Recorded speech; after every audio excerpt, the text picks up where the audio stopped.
All my friends are like, oh my gosh, like, are y'all dating? And I'm like, guys, I literally don't know, because like, he doesn't call me his girlfriend, but like, I think like we hang out all the time. Welcome to Life Unleashed, the podcast all about creating the best life for you and your furry best friend. If you're a dog mom on the go, juggling life, work, and the endless joys of being a dog parent, then you're in the right place. I'm Dani. And I'm Nick. And together with the incredible dog mom community from Tails Up Pup, we're here to share advice, stories, and the obsession we have over the love for our dogs. Get ready to laugh, learn, and lean on each other, because life with your dog just got even more awesome. This year is going to be our 10th year together as Nicholas and Dani. So that means that we're old. How can we have been together 10 years?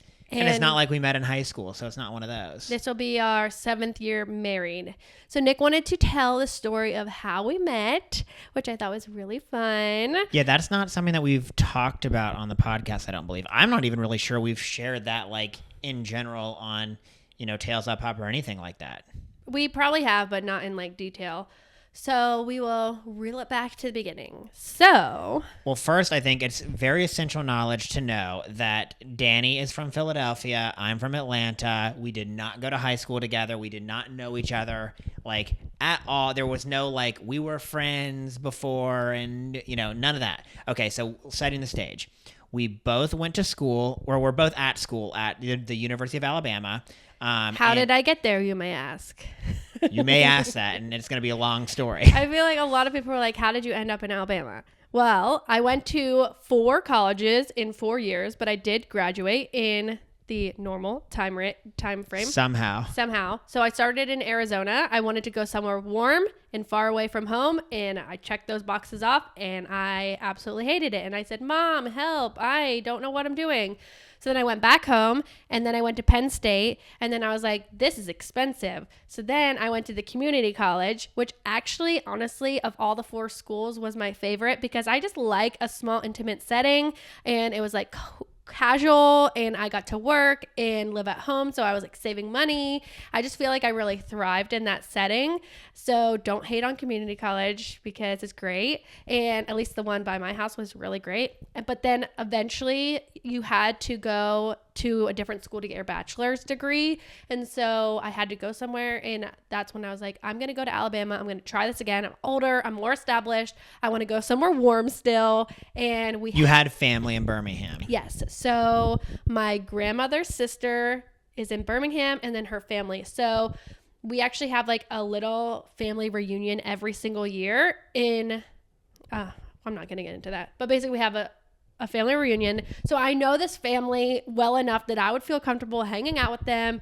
And so it was nice to know that I had people close by, but they weren't going to be too close. And, like, I got to be independent, do my own thing, but have people nearby if I needed them. So that's how I ended up in Alabama. Long story, but yes, you ended up there. I ended up at Alabama. I was there all 4 years. I wanted to kind of go to I went to a very small, like, Christian school growing up. And I wanted to go to, like, a bigger school, like, that, like, had lots of different options. So, like, that was, another night. I went into school pre-med, but I picked a school based on, like, I want, in case I don't want to do that, it'd be nice that, like, you could literally go in any direction, because a lot of, like, smaller schools, it's like, they can be really good at 1 or 2 different majors, but, like, they may not even have, like, a, out there major. A school like Alabama has, like, almost everything. And so I also didn't go to Georgia. I didn't get into Georgia, but a lot of people, like, if they don't get into, like, the school they want, like, so many people go to, like, their local college and then transfer in. But I was like, you know what? I didn't get in. I'm not going to go there. I'm going to go somewhere else. I wanted to stay at the same school for 4 years.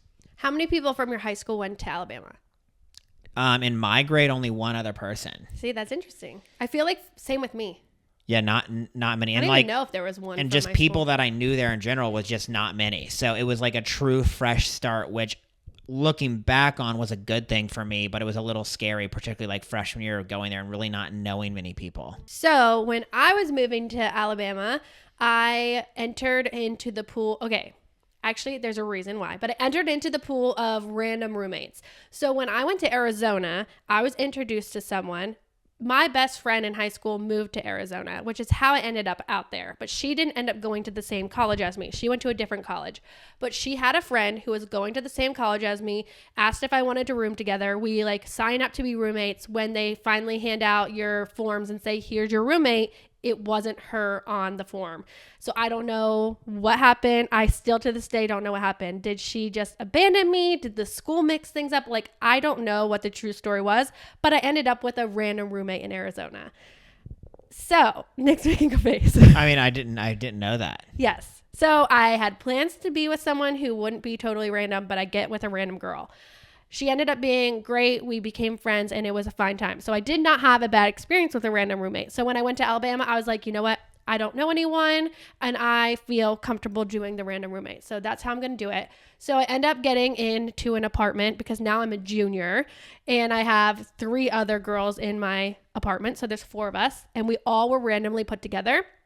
There was me from Philadelphia. There was another girl from outside of Philadelphia. There was a girl from New Jersey and then a girl, I think, from North Carolina. Yeah. How did Danielle end up with like 3 people and your random roommates all from like the Northeast? I feel like maybe they put us together because like we would have, vibed. Yeah, I don't know.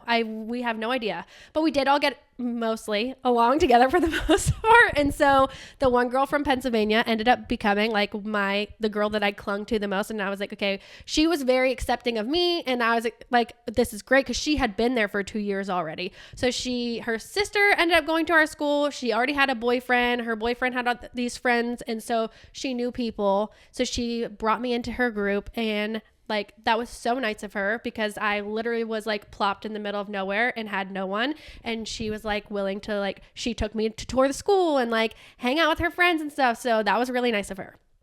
So she is an important character in this story. So Nick had been there this is now your 4th year. Yeah. So I am setting the stage for like what years we are. Danielle is a junior when she comes to Alabama. And this is when like right when she had met that random roommate and all this stuff. I'm a senior. So this is my last year at Alabama. So you already had your established friends and he had a girlfriend for the first 2 or something years. I guess 2 years, yeah. And that was from high school, but went to the same school together in college. And they had broken up. So now he's a senior, just living his life, doing his thing. I had spent a lot of time like trying to date a bunch of other people. And like I went on so many like first dates and like nothing was clicking. No, I wasn't vibing with any of the girls that I was going on dates with. So it was just a ton of like first dates. Like, okay, well, that was nice. Now I know like that's not the type of person I want to be with. And just a lot of that stuff. And eventually I gave up. I was like, you know what? Like, it's going to happen when it's going to happen. God will bring the right person to my life. And I truly like stopped looking. Like before I was like looking to try to find a girlfriend and I stopped looking. I was totally done with that. I was like, I'm just going to work on me right now. And at this point, Nick was really prioritizing his school and like studying, focusing on graduating, getting good grades. And so getting a good job. He was you were studying for a test or something. Yes. So you're trying to like connect how we got connected. Yes. Yeah. So Alabama is a huge school. I think there's like 30, 40,000 people. So like you're not going to run into like someone like randomly like it's just tough. Like you're not just going to. It's not like the movies. He runs into me right. as we walk by. My papers fly everywhere. He picks them up. He looks into my eyes and it was love at first sight. Wow. I'm going to put that in my book. No. So I had a friend, but he was more of like a classmate study friend. I would still call us friends, but I don't think we'd ever like hung out together outside of like the classroom setting or study setting. So he invited me to study for a test, and we'd like, when you're in your senior year, are in these major classes and you just start to meet people that like have been in all your classes for like the last 2 to 3 years. And so that's like how we had become like, classroom friends. So he invites me over to his apartment to study. So where my apartment was with this girl who I was clicking with, her name's Megan. And so Megan and I have our apartment and it's in the same complex that her boyfriend's apartment was in, but it wasn't like right where I was. Like you could walk to it though. And so Nick goes with the guys to study, and my friend... Yeah, his name is Robbie. So I go to Robbie's apartment to study. And Robbie's girlfriend was at his apartment because they were hanging out. and she's just there when the boys are studying. And Robbie's girlfriend is Danielle's roommate. Yes. So Megan and Robbie are dating, and Nick is now in the apartment studying with Robbie while Megan is there. And there was like 3 or 4 other guys there. Yes. And so the way that this gets brought up is so Megan's there, and the other guys, they're all talking about their girlfriends. And like as they're talking about it, this is like before we're studying or anything, I'm like, you guys all have girlfriends. One of you guys like has to set me up with somebody or something like that. I just made like an offhand comment. And then, I guess Megan heard that and then like snapped a little secret picture of me and sent it to Dani. So I'm sitting in my apartment by myself, and I get a Snapchat from Megan, and she it's a picture of Nick now, and it said like new boyfriend. And I was like, Megan, you have a boyfriend. Like, how did you get a new boyfriend? And she's like, no, for you. And I was like, oh, and she's like, come over. And I'm like, no, I'm not coming over. Like, first of all, that is so awkward for me. Like, I'm not just about to show up. I could not imagine that. I'm like, no, I'm not coming over. So she shows Nick a picture of me. Of, Danielle. And I'm like, wow, she's really pretty. And that was basically it? Yeah, well, so she shows whatever, and it's like, yeah, she's like, I'll set, this is my roommate, she's new, I'll set you guys up, and it's like, okay, cool. And I think she asked me if she could give him my number, and I said yes. And so, I think about 2 weeks went by. This is important too. This is October. So I moved to Alabama in August. And so this is 2 months into me living there. And I'm still getting established, learning, meeting new friends, all the things. I barely know how to get to the grocery store, all that stuff. And 2 weeks go by, and I'm like, Megan, that guy never texted me. What the heck? Turns out, she goes, oh, I don't think we ever gave him your number. Yeah, no, they never gave me the number. And honestly, when I look back on the situation, it was really one of those, you guys should set me up, kind of almost like a joke. And it just turned into I didn't think of anything in the moment. It's not until hindsight that it's oh my gosh, what the heck? So Megan says, I'll tell him to send your number now. And so literally within the hour. No. So Robbie and I are sitting, this is going on behind the scenes with Dani and Megan. Robbie and I are sitting in class, waiting for it to start or whatever. And he goes, hey, dude, remember that girl or whatever? Do you still want her number?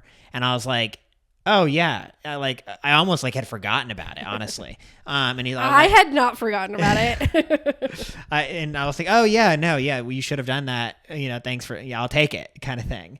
And so then I literally texted her 10 minutes later. Yes, so he texted me, and it was going into fall break weekend, and so otherwise known as the LSU Alabama game and fall break. So I was leaving. So yes, Alabama, the best game, at least when I was at school there, was a night game, Alabama playing LSU. So I text Dani, I'm like, hey, introduce myself basically or whatever. Do you want to go to LSU game with me? Such a great thing. And she goes, I sold my ticket and I'm not going to be in town. So if there's anything you need to know about me, I really don't care about football, and I am very frugal, and I love me some good money. So she made $400 on that ticket. Yeah, I'm going to sell my ticket and make a few $100s if I can. So I did that, and I went home, and it was my birthday weekend. So I got to hang out with my family and stuff, and that was really fun. So he said, do you want to, go out? Yeah, when you get back, He said, do you want to go get coffee when you get back? And I said yes, and I had never drank coffee in my whole life. So we were planning to get coffee at some point, weren't we? We were. That was the original plan. I think you might have told me I actually don't like coffee eventually, and I was like, oh, then let's just go get food. Yeah, so I think you did own up to it. I think I did, because I was like, this is about to be so awkward if I don't even know what you order at a coffee shop if you don't drink coffee. The reason that I picked coffee was because stranger danger type thing. She's never met me before. I'm like, it's probably better just go to a coffee shop on campus. She'll feel there's tons of other people there. It's closed. She'll feel safe. Won't be awkward. So when Megan sent me that Snapchat, I really didn't know what's going on. So I didn't register what he looked like or anything. So I look him up on Facebook, and he has this picture of himself But it was so old, and I didn't know that at the time. So, like, he really did not look like that when I met him. I catfished Dani. He definitely catfished me. But not a purposeful catfish. I hadn't, like, posted on social media in years, to be fair. It's like my Facebook existed, but as a lot of guys are, like, I just had literally, there was no recent photos. It was like the few photos I had with my like ex-girlfriend in high school. So that's the truth. We ended up saying that we're gonna go and eat, but he, to make it easier, thought it would be nice if it was a double date. Well, again, like with the whole like, okay, now it's turning in like we're going off campus. Like, does she really want to like meet up with this random stranger by himself or whatever? But it wasn't a double date with the couple that we knew and that was setting us up. It was a double date with his roommate. And so I am now going on... And his girlfriend. I'm going on a double date with 3 people who I do not know and have never met. So that was very intimidating for me because I was the lone girl who didn't know anyone. But I survived. And we were all very, like, outgoing, nice. Yes, everyone was wonderful. But it just still was very scary for me. And I can't believe looking back that I did that. I can't either, yeah. That's knowing you now. But it just felt like all the stars were aligning. I felt like I was supposed to be there. And good thing I went. We really hit it off, even though I was very shy. Like, I felt like we had a good time. And he asked me to go to lunch the next day. So ever since then, I feel like we hung out forever after that. Yeah, all my friends were like, you know, like, you got to play, because I hadn't like dated in a while, and they're like, you got to play hard to get, because like the first date went well, like I want to go out there again, you know, what should I do, you know, play hard to get, like, you know, give her a day and then like text her and like maybe see her in like 4 or 5 days from now. I was like, you know, that just doesn't seem like the right thing. They like said don't text her that night, even like wait till the next morning. I'm like, I text her that night, I'm like, I had a really good time, love to do it again, want to go out tomorrow. Yep, he did do that, and I said yes. And then yeah, we literally since that time we just continued to go out. We did have our fairy tale ending, and we ended up together, obviously, and getting married and now having a kid. And sadly, the couple who set us up did not have their fairy tale ending. But I think everyone has gone in the direction that they wanted to go in. I'm pretty sure everyone's married now. Just they're married to different people.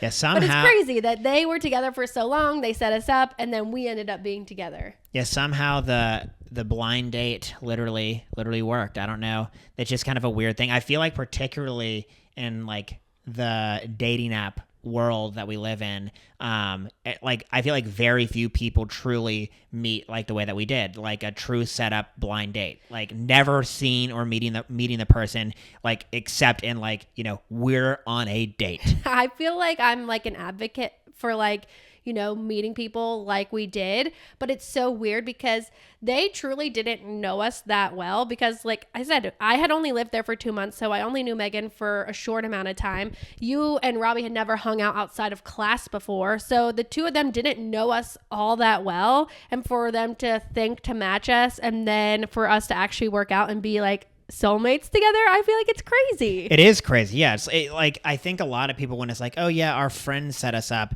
like they think like, oh, your best friend like that knows you so well. It's like, no, it really wasn't like that. Like you said, Megan didn't know you that well, and Robbie really didn't. We didn't know each other, you know, like on like a more personal level. Had never hung out outside of like the classroom. So Nick, like we said, asked me to hang out, and we hung out day after day after day, and he had a apartment right on campus, so it was very convenient to like go hang out there in between classes or something.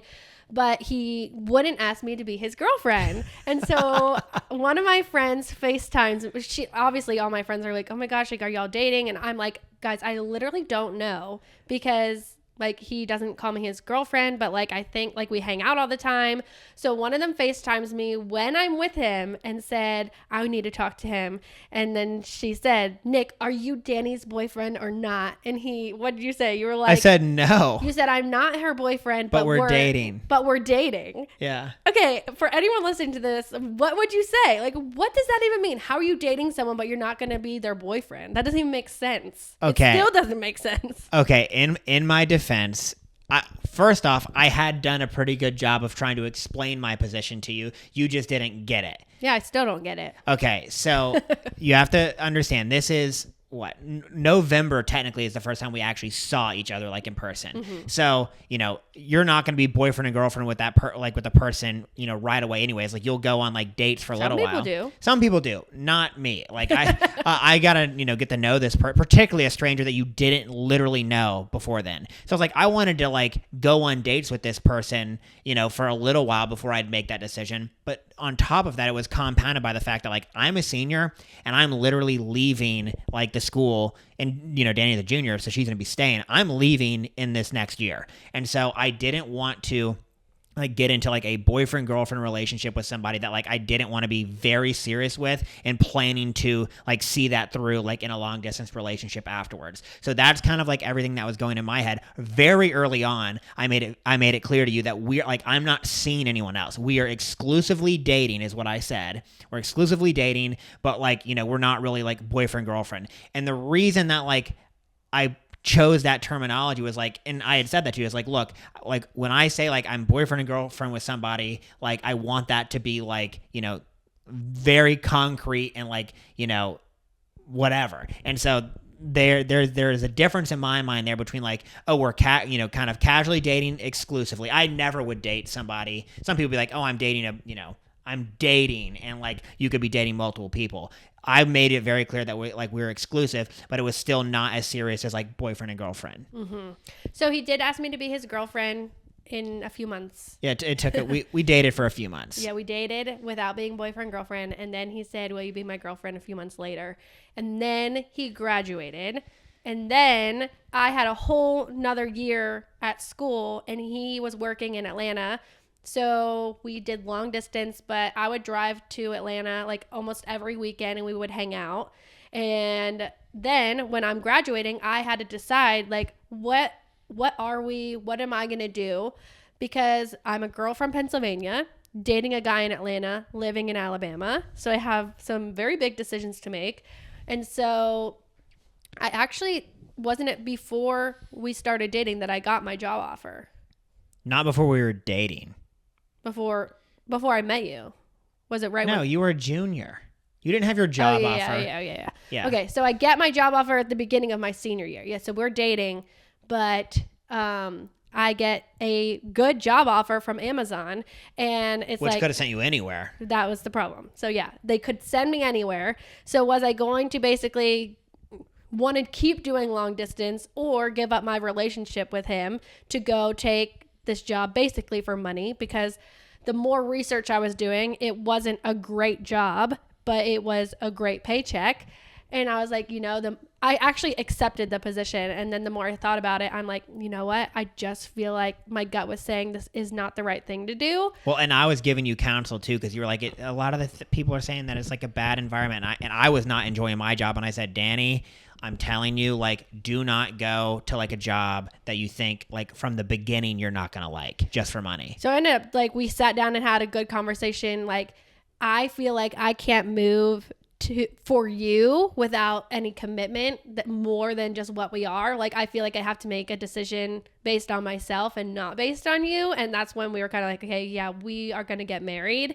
And so that was like a really big thing in my decision-making process. Even though we weren't engaged and we weren't married, we both talked and said that we wanted to be. Yeah, that was the plan for the next step. It just was a timing thing. So then I started looking at jobs in the Atlanta area, and I really hounded down on that. And then I even got the job that I really wanted from Abercrombie, but then they decided they were going to send me somewhere else. And I was just like, you know what? The location was so important to me because I was not interested in doing long distance anymore. And so I ended up turning that job down, and Belk was my other option, but I ended up going to the Ritz-Carlton in Atlanta. It was right next to Nick's apartment. It literally was perfect. And so yeah, you walked to work. Yeah, I did walk to work. So that was really nice. And that's how we got to where we are today. Yeah, that was all. And, but kudos to you. I mean, you still made that decision to, like, come to Atlanta really without, like, a ring or anything. Yeah, I'm just thinking about, like, the location thing, too, because people always ask, like, well, how did you end up in this Marietta area? And we had to choose. Obviously, we are two people who grew up in different places. He had graduated earlier. He already had his job. He was established. And so I'm like, Could we have moved to Pennsylvania? Yeah, but it would have been harder because you already were in your career at that point. And I enjoy the warm weather and I don't miss the snow. So it didn't feel like a permanent decision in that moment. It just felt like for now, this is what we're doing and we'll figure it out. But, then you start making your own friends and you like learn where you're going and you kind of just make it your own home. And now that's kind of what we've done. Yeah, it's so wild to think about like all the twists and turns to how we got here. And now we have a baby. Yeah, 10 years ago we were meeting, and then 10 years later, could you have ever thought? No. The other thing that was really funny when Danielle and I started dating, like a lot of my friends were like, so, what do you think about her? And like my response literally like this is the other part of the other reason like why the boyfriend girlfriend took longer too, is like Danielle like is a very shy person. And like I always said or whatever, it's like I really like her, but I'm still getting to know her. Like she was kind of like, an onion with all the different layers. And like it took, I would say, a few months to really feel like I really got down to, know the true Danielle. It's like, and I wasn't going to ask somebody to be like my girlfriend until I really feel like I knew them. And it just took a while to get there. Mm-hmm. But like, yeah, I don't know, maybe 3 or 4 months. I feel like we also like had a lot of the same interests, and very early on, like we started doing things together. And one thing is like crazy. This feels so long ago, but when we signed up for the triathlon to do together, so like we had something to, train for and work towards and like be a team, because we did it as like a sprint relay. So that was like really fun that early on we had similar interests and had things to work towards together. Which is interesting because like that was the one detriment that I really got away from in college, was like working out, which is crazy to think about now. But like Danielle got me back into like fitness and all of that stuff. Yeah, that kind of goes back to the catfish thing. Yeah. I definitely had probably put on a solid 20 to 30 pounds from when I was in high school, which was like the photo that was on my Facebook. So Danielle was like showing up. So I'll just say she loved me at my heaviest. But yeah. That's accurate. That's accurate. That's accurate. Well, that is a story of how we met. I thought that would be like a cool little fun thing to share, and it's always fun to like look back, and it's hard to believe that it's been like 10 years. It's crazy. That's not, we count our like years of marriage and stuff, but like then it's like, oh yeah, since we met, like it feels a lot longer, in my opinion. But that's because we spend a lot of time together. So for people who are married and like spend, an hour to a day together, they take a lot longer to get to know each other than someone who spends like their whole day together like us. So I feel like we've probably been married like 30 years. Well, thank you guys for listening. And if you are single and looking to meet the love of your life, maybe you need someone to set you up on a blind date. It's very scary and intimidating, but sometimes that's how you'll meet your person. And just, be willing to put yourself out there, because I mean, for me too, that was a scary thing. Yeah. Thank you guys so much for listening, and we'll see you next time. Bye.